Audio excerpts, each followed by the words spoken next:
শাশুড়িকে মা না বললে কি গুনাহ হবে? মহিলাদের নামাজরত অবস্থায় যদি আজান হয় তাহলে কি নামাজ পড়া চালু রাখা যাবে? গোসলখানা ও টয়লেট একসাথে থাকলে ওযু করলে হবে কিনা? নতুন করে বসবাস করার আগে মিলাদ পড়ানো জায়েজ কিনা? বাথরুমে কাপড় কাচার সময় বিসমিল্লাহ বলা যাবে কিনা? গর্ভকালীন কোন আমল করলে নরমাল ডেলিভারি হবে? আমি আমার মৃত পিতার নামে যাই সাদকা করি তার সওয়াব কি আমিও পাবো? গোসলের পরে ভেজা চুল গামছা দিয়ে বেঁধে নামাজ আদায় করলে কি নামাজ হবে? আমি একজনের কাছে শুনেছি এরকম করলে নামাজ হবে না, বিষয় কিছু বলেন। চেইনওয়ালা ঘড়ি পরে নামাজ পড়া কি নাজায়েজ? জানালে উপকৃত হব। আমার মেয়ের পেটে থাকা অবস্থায় মুখে একটি দাঁত উঠেছে, এটি কোনো ভালো লক্ষণ নাকি খারাপ লক্ষণ? স্বামীর হুকুম ছাড়া বাবার বাড়ি যাওয়া যাবে কিনা? নিকট আত্মীয় যারা সুদ খায় তাদের বাড়িতে বেড়াতে যাওয়া যাবে এবং খাওয়া দাওয়া করা যাবে? চলুন তাহলে আমরা প্রশ্নোত্তর আলোকিত ভবনে প্রবেশ করি। এরপরে কাজী ফাতেমা আপনি লিখেছেন, মহিলাদের নামাজরত অবস্থায় যদি আজান হয় তাহলে কি নামাজ পড়া চালু রাখা যাবে? যাবে, কোনো অসুবিধা নেই। আজান হওয়া হলে নামাজ বন্ধ করে ফেলতে হবে, কোনো কথা নেই।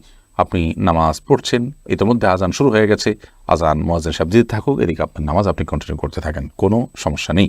এরপর জেসমিন আক্তার আপনি লিখেছেন, গোসলখানা ও টয়লেট একসাথে থাকলে ওযু করলে হবে কিনা? বাসা যদি গোসলখানা এবং টয়লেট একসাথে থাকে সেক্ষেত্রে ভেতরে ওযু করলে ওযু হয়ে যাবে, কিন্তু উত্তম হলো কমোড এবং টিপের মাঝে কোনো পার্টিশন না থাকলে, আড়াল না থাকলে সেক্ষেত্রে বাইরে ওযু করবেন, এটা হলো উত্তম। কিন্তু যদি ভিতরে ওযু করেন তাতে ওযু হয়ে যাবে, কোনো অসুবিধা নেই ইনশাআল্লাহ। রোজা ইসলাম রানী আপনি লিখেছেন, নতুন করে বসবাস করার আগে মিলাদ পড়ানো জায়েজ কিনা?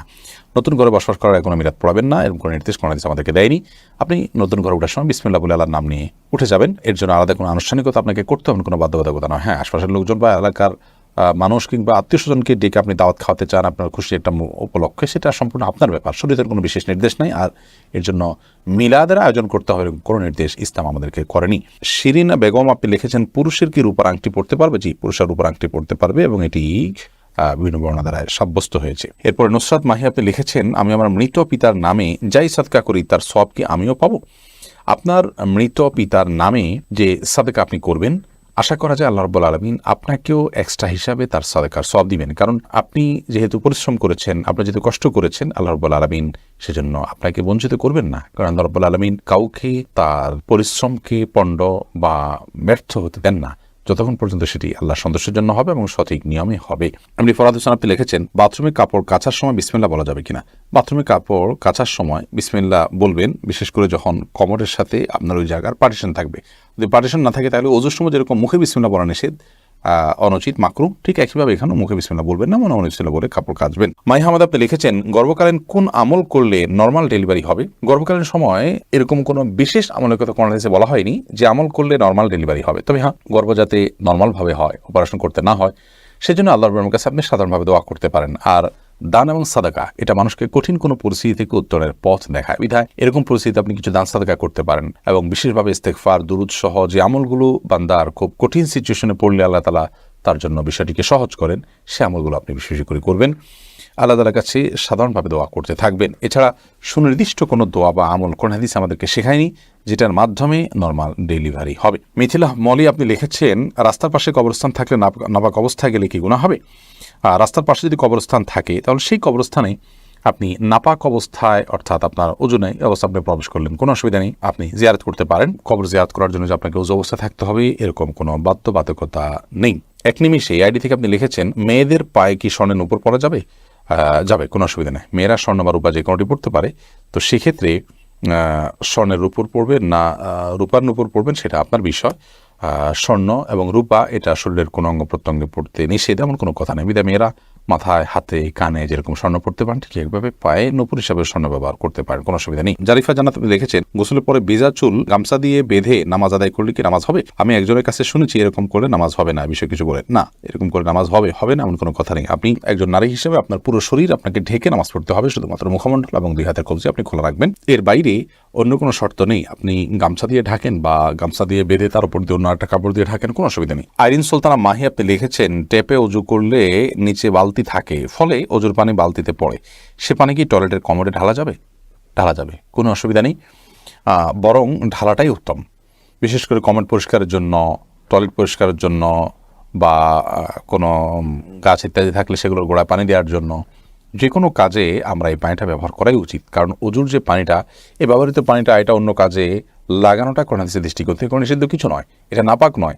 আর এটা আমরা হয়তো এটার মাধ্যমে পবিত্রতা অর্জন করতে পারবো না, কিন্তু অন্য যে কোনো কাজে আমরা ব্যবহার করতে পারবো। ধরুন কমোড পরিষ্কার করা কিংবা বাথরুমের ভেতরের অংশ পরিষ্কার করার জন্য পানি ঢালতে পারি, কোনো অসুবিধা নেই, কারণ এই পানিটা নাপাক নয়। কাজল আইডি থেকে আপনি লিখেছেন উজু করার পরে কি আয়নায় মুখ দেখলে উজু ভেঙে যাবে? না, কোনো অসুবিধা নেই, উজু ভাঙবে না। সৈয়দ আবু হায়দার আপনি লিখেছেন চেইনওয়ালা ঘড়ি পরে নামাজ পড়া কি নাজায়েজ? জানালে উপকৃত হব।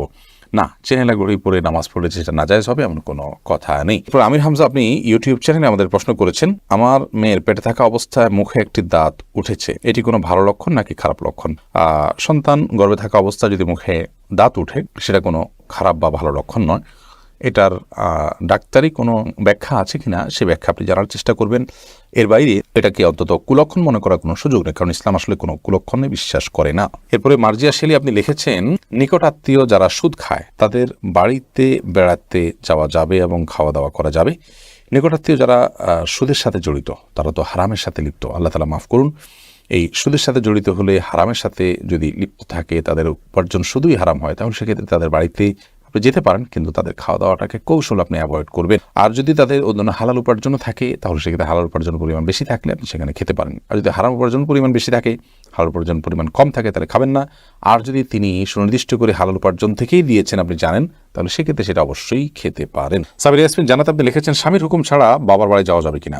আপনি যেহেতু স্বামীর সংসারে থাকেন, অতএব তার সুবিধা অসুবিধা, তার প্রয়োজন ইত্যাদি বিষয় থাকতে পারে, সেই কারণে তাকে আপনি বলে যাবেন। কিন্তু স্বামী আপনাকে আপনার বাবার বাড়ি যাওয়া থেকে বঞ্চিত করে রাখবেন, যেতে দিবেন না, আটকে রাখবেন এবং তার খেয়াল খুশি মতো সে আপনাকে আপনার বাবা মার সাথে সাক্ষাৎ করা থেকে বিরত রাখবেন, সে অধিকার কিন্তু তার নাই। সেটা যদি তিনি করেন তাহলে তিনি অন্যায় করছেন। তবে হ্যাঁ, অবশ্যই আপনি চেইন অফ কমান্ড, একটি ফ্যামিলির পারস্পরিক যে বোঝাপড়া সেটা যেন ভালো থাকে জন্য আপনি বলে যাবেন। এবং এই বলে যাওয়ার মধ্যে ভদ্রতা, এই বলে যাওয়ার মধ্যে নিজেদের বোঝাপড়া যে আছে সেটির প্রমাণ হয়। বিধায় এটাকে দোষণীয় মনে করা যে আমি তাহলে কি বন্দী হয়ে গেলাম, এরকমটি মনে করার কোনো কারণ নেই। শরীফ শাহরি আপনি লিখেছেন অজু ছাড়া কি জিকির করা যাবে? যাবে, জিকির করার জন্য অজু করা শর্ত নয়। এমডি আবুল কালাম আপনি লিখেছেন মহর পরিশোধের আগে স্ত্রী যদি মারা যায় তখন স্বামী কিভাবে মহর পরিশোধ করবে? তার পক্ষ থেকে দান সাদকা করে দিবেন, কিন্তু উচিত হলো জীবদ্দশাতেই মহর পরিশোধ করা। আয়েশা সিদ্দিকা আপনি ইসলাম প্রশ্নোত্তর পেজে প্রশ্ন করেছেন মহিলাদের জন্য সব জায়গায় নামাজের ব্যবস্থা থাকে না, অনেক সময় এই কারণে নামাজ কাজা হয়ে যায়, এই জন্য কি বাড়ি থেকে বের হওয়ার আগে অগ্রিম নামাজ পড়ে বের হতে পারবো? না, অগ্রিম বের নামাজ পড়ার কোনো সুযোগ নেই। নামাজ ওয়াক্ত মতো পড়তে হবে। ইন্না সলাতা কানাত আলাল মুমিনিনা কিতাবাম মাওকুতা, নিশ্চয়ই নামাজ ইমানদারদের জন্য নির্দিষ্ট সময় পড়াটা আবশ্যক করা হয়েছে, বিধায় সময় মতো আপনাকে নামাজ পড়তে হবে। বাড়ি থেকে বের হওয়ার আগে আপনাকে অগ্রিম নামাজ পড়ার কোনো সুযোগ নেই। তবে হ্যাঁ, যেখানে যাচ্ছেন সেখানে নামাজের ব্যবস্থা যদি না থাকে আপনি ব্যবস্থা করে নেবেন, প্রয়োজনে রাস্তার এক পাশে দাঁড়িয়ে যাবেন, কোনো একটা ফাঁক ফোকর আপনি দাঁড়িয়ে যাবেন, কিন্তু আপনাকে অবশ্যই নামাজ পড়তে হবে সময় মতো। এরপরে কবির হোসেন আপনি লিখেছেন শাশুড়িকে মা না বললে কি গুনাহ হবে যদি তিনি কষ্ট পান?